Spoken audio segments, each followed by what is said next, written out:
And we begin tonight from the aviation sector. News we are picking up from sources close to Starbow Airlines confirmed that some staff of the airline company have been laid off as the airline undergoes restructuring. Sheila Tamaklo was earlier at the premises of Starbow Airlines in Accra and gives us an update. So, over the past few days, some news that has been making headlines is the fact that Starbow has let go of quite a number of its staff. Well, we are just a few meters away from the Starbow offices here at the airport residential area. Now, information that I have gathered is that indeed they have let go of their staff. They have terminated the contract of some of their staff. When I entered the premises, I observed that the security post, all the members of security over there had been changed. And also inside, we observed some workers coming in to return their items that they work with, like the jackets and the blazers that they wear. So indeed, the workers have been let off. And according to some members of management, they will be called back after the company has restructured. So essentially, the layoff of workers is for the company to restructure and commence activities. Now, this incident follows an accident that occurred at the Kotoka International Airport, where a Kumasi-bound Starbow aircraft skid off the tarmac. About 5 persons were injured, but were all treated and returned back to their homes safely. Currently, investigations are underway, and according to the Ghana Civil Aviation Authority, there is going to be an independent committee set up by the Aviation Ministry to investigate what led to the accident. On the other hand, the black box in the particular aircraft has been retrieved and will be sent out to be able to retrieve the information to assist with investigations. But for now, indeed, workers of Starbow have been let go. That is, their contracts have been terminated. Sheila Tamaklo there earlier at the Starbow premises. Now we are moving on. You deal with gold buying firm Men's Gold at your own risk, and the Bank of Ghana would not be liable in the event of any loss. This could be described as the final warning to clients, depositors, and the public on dealings with the gold buying firm. George Afe has more on the latest warning to Men's Gold and all the parties related to the issue. The Bank of Ghana in its latest public notice said that despite several warnings to Men's Gold, the company is still going ahead to take deposits from the public. The regulator even knows that Men's Gold has expanded its scope to cover the payment of dividend to its clients. The regulator argues that Men's Gold hasn't got the authority to undertake these activities because it has not been licensed according to the Banks and Special Deposit-Taking Institutions Act. Sources close to the Bank of Ghana have indicated this could be the final warning as it moves in to possibly sanction or shut down Men's Gold. The Bank of Ghana had earlier disclosed to Joy Business it could only deal with the institution after completing the required investigations on its operations. However, delays in taking action on Men's Gold hasn't gone down well with the public, but the regulator insists it needs to undertake all these groundwork before it can take that action. On warnings to the public, sources say this was meant to insulate or ensure that the Bank of Ghana would not be liable for any loss should there be a collapse or run on Men's Gold, so they wouldn't be called in to compensate its depositors and client. But the company at the center of all these controversies, Men's Gold, have denied these issues being raised by the Bank of Ghana, insisting that it has not taken deposits from the public. Today is World Competition Day, and private sector businesses have joined the call by CATS International for a passage of the National Competition Bill in Ghana. The lack of a regulation on competition has rendered the country a dumping ground for many inferior goods, which is said to be pushing local manufacturers out of business. In an interview with Joy Business after a workshop to mark the day in Accra, Research Associate at CATS, Ezekiel Obeng, said the bill is very critical for the economy. Ebenezer Sabuti has more in this report. Firms engage in bad business practices, including the abuse of monopoly and price fixing, among others, all because there are no regulations to guide competition. As a result, the country has virtually become a dumping ground for many inferior goods, which are said to be pushing local manufacturers out of business. Research Associate at CATS International, Ezekiel Obeng, has been speaking with Joy Business on the subject for discussion at a workshop to mark this year's event. There should be an enabling environment for other companies to come into the economy to compete with other markets. So that what happens is that if other markets come into the system to compete with the already existing ones, as competition is promoted, we will have one, in the first place, there will be quality products will be provided in the society. Are there restrictions in our markets? Yes, I would say yes, and I would say no. Yes, because if you look at the examples that I gave, there are a lot of price fixing and collusive behaviors in the market.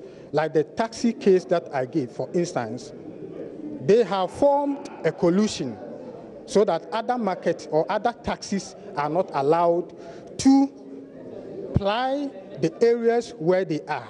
So you ask yourself, who gave them that audacity to prevent other taxis from entering into the market? Who gave them that audacity? So, if you ask me if there are barriers, yes, there are barriers in the market. Any timelines to either the government or the parliament or whoever it is? Left to us alone, it should be today. But the fact is, there are a lot of bureaucracies. Managing Director of the World Trade Center in Ghana, Emmanuel Donikwame, thinks even though the bill is very critical for the growth of the private sector, innovation will play a major role in dealing with challenges of competition. Competition anywhere, it's good for the general good of everyone, you know. And the antidote to this is innovation. For you to be able to compete, you need people who are creative and people who are innovative. Innovation is the solution. And as a member of the private sector, I also belong to an organization called ICC, the International Chamber of Commerce, which has a whole commission on competition. And globally, we've been running workshops on promoting an intertrust compliance toolkit for all businesses. We believe businesses should take this thing up. You know, governments are usually regulatory bodies, but we should be proactive in putting things in place to encourage very good competition. The Netherlands has hinted of plans to extend its trade program with Ghana to 2021. According to the Dutch ambassador to Ghana, Ron Stricker, the €10 million trade program is to complement government's Ghana Beyond Aid agenda whilst focusing on strengthening the value chain of the agri sector. He revealed this to Joy Business on the sidelines of the 4th Agro-Food and Plast Print Park West Africa Conference in Accra.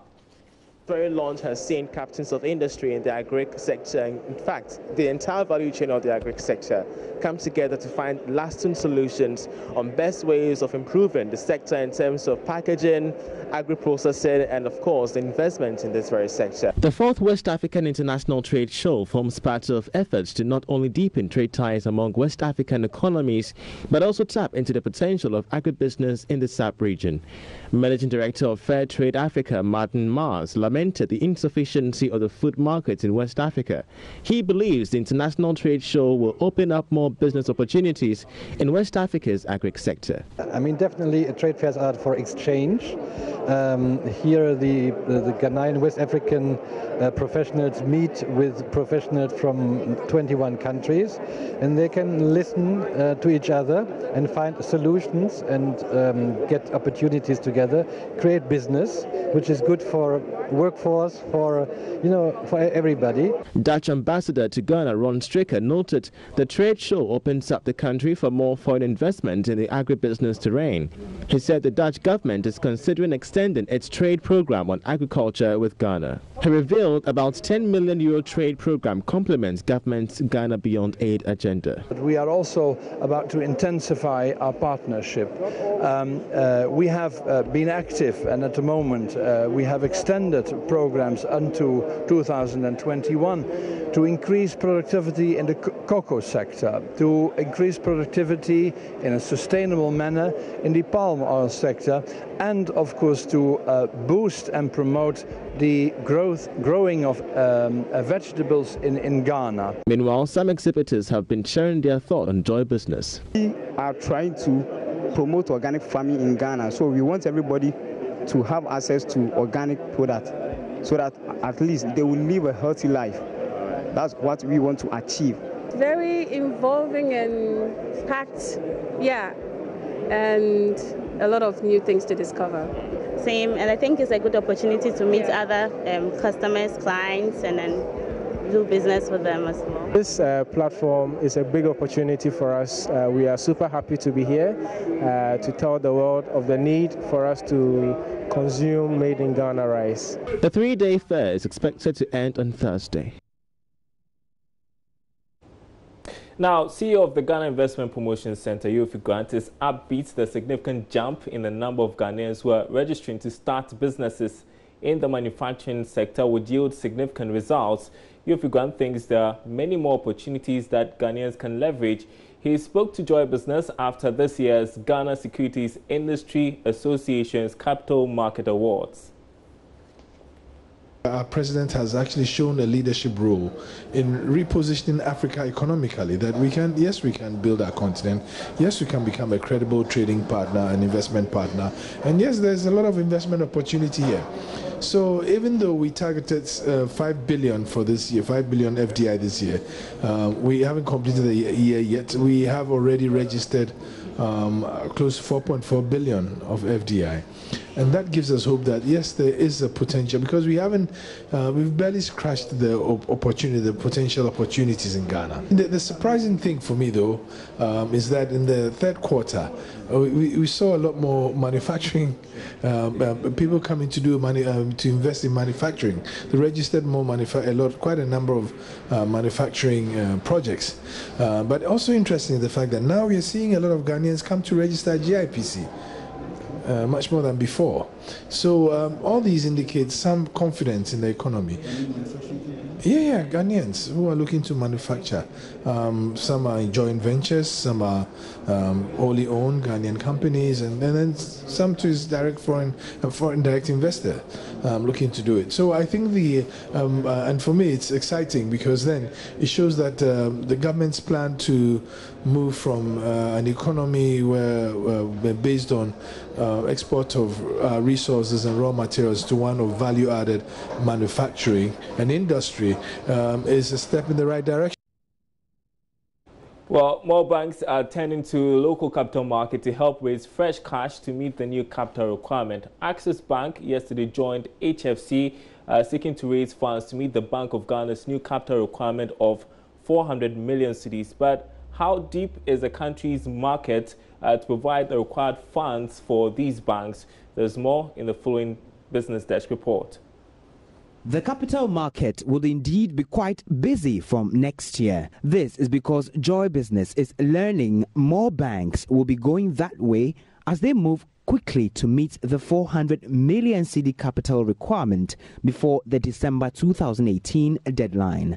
Access Bank has also disclosed it will be raising up to 300 million cedis to help meet the new capital levels after a similar move by HFC Bank. The concern here, however, is whether local investors will be able to take advantage of this opening to be part owners of these banks, or they would miss out, looking at the fact that most initial public offerings are taken up by institutional investors. There are fears that moves to increase the minimum capital requirement will lead to most of the local banks going into the hands of foreigners. So, if past developments on the market are anything to go by, then most of the banks would raise the money but would be taken up by institutional and offshore investors.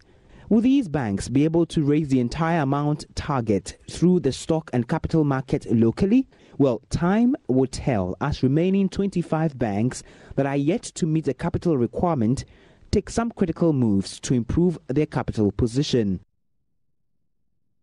Well, the World Bank says it would support moves by government to issue a new Eurobond only if it would be used to reduce rising debts. The bank is supporting government despite warnings that the country would be paying high interest on any Eurobond issued and concerns about the country's rising dollar loans.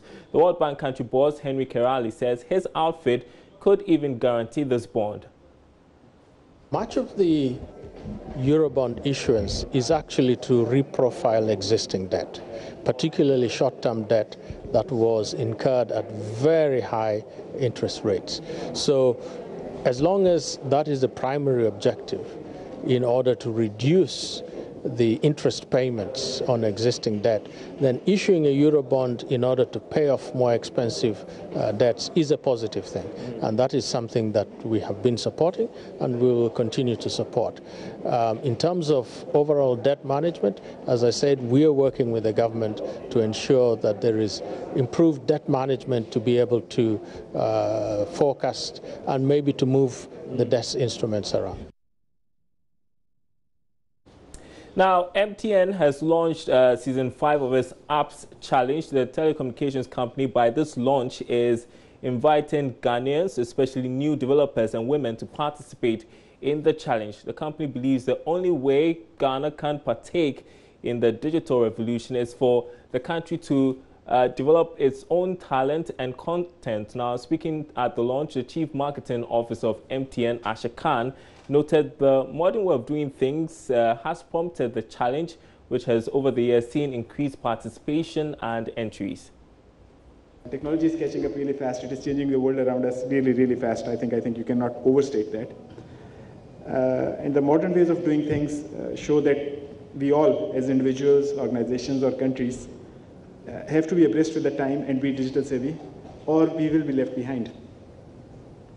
Apps make a major part of this fast transformation now because they are changing those last bits and pieces of our life which we never even imagined can be digitized or can be so drastically improved. In our part of the world, we recognize the abundance of app developers across the country and also the challenges that they face. We believe that given the right platform and opportunities, our local app developers are bound to succeed beyond expectations. And this is one of the drivers of MTN's App Challenge. We started in 2013. There were 45 applications that we got. 10 of those guys got into the award stage. Season 2, we increased more categories and the entries went up to 100. In 2015, we launched version 3.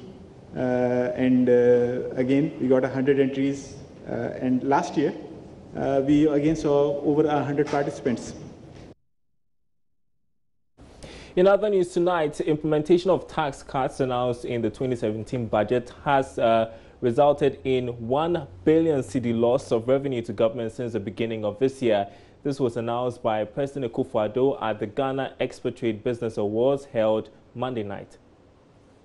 The Made in Ghana Expatriate Business Awards, organized by the Ministry of Trade and Industry in collaboration with the Ghana Investment Promotion Center, was used to recognize the contribution of foreign businesses to the Ghanaian economy.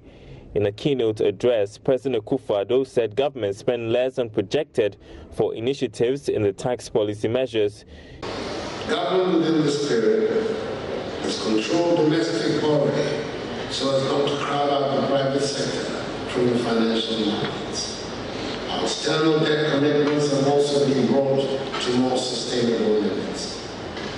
We're also strengthening the private sector by shifting the focus of our economic policy from taxation to incentivizing production.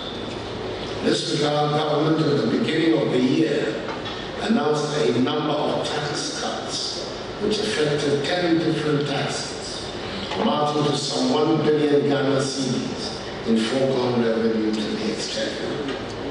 These reforms are designed to make Ghana the investment destination of choice in Africa. Unilever Ghana was adjudged the top business expatriate company.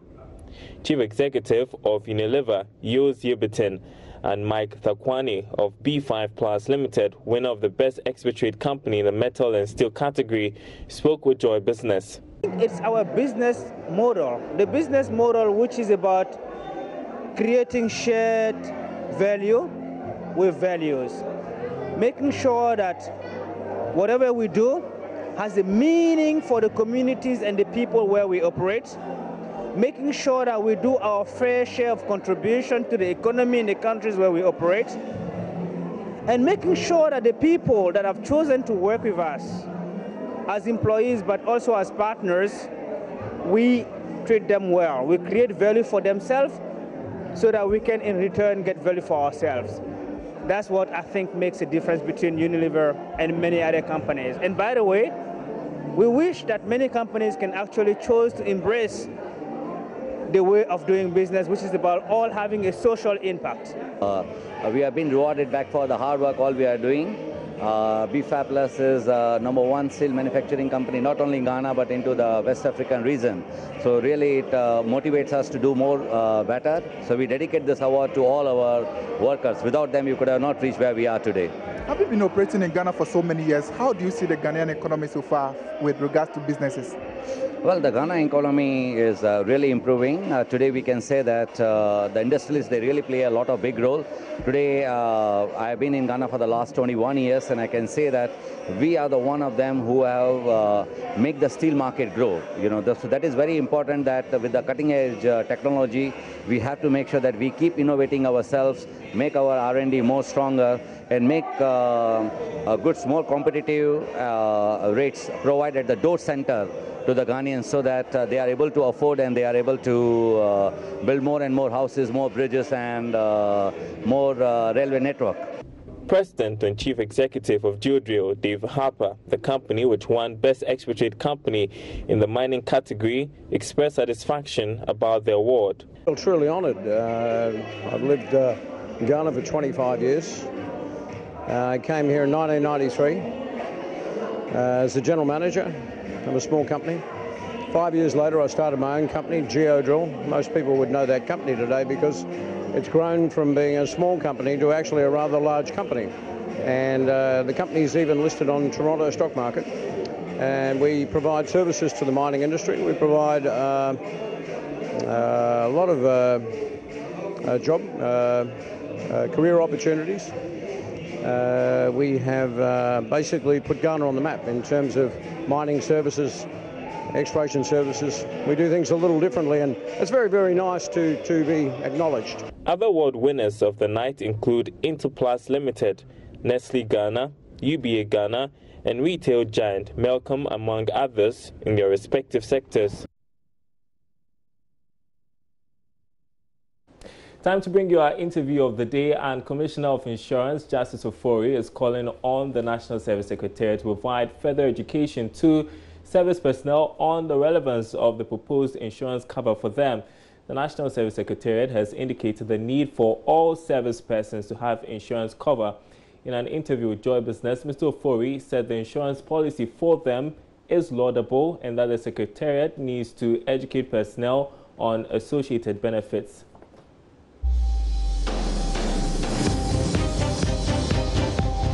Sure the insurance companies have a free and fair playing level grounds, and we also make sure that the insured or the consumer is well protected. As I said, I don't have the product, but I read it on the, I got some feedback, and for me, what the policy is supposed to give, I mean, there are so many benefits, but we need to know the T's and the I's in it. Yeah. But you know, the service person, his concern or her concern is the fact that, look, this is an insurance policy. It is up to me to decide whether or not I need a cover. Yes, so that is their challenge, and they don't feel that the Secretariat has every right to impose this particular package on them. So what do you say about this? Yeah, as I said, the product hasn't come to us for approval, but maybe, as I mentioned earlier, maybe some consultation needed to have been done with the service personnel for them to buy into it. If such consultation were not done, then it creates a lot of confusion. You get me? So maybe if it's good for them, they think it's not good for them. But maybe if they are sat down with them and giving them the benefits that they would have had, they would have bought into it.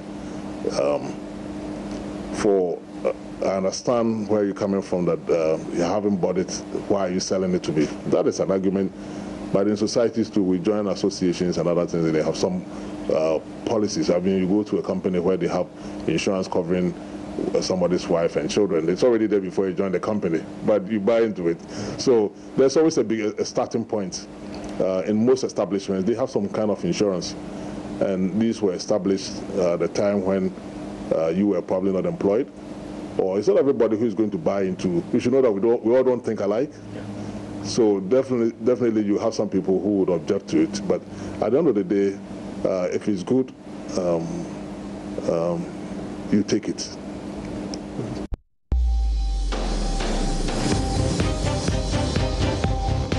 And thanks for watching our program tonight. My name is Daryl Carr. We are back same time tomorrow. Thanks for watching.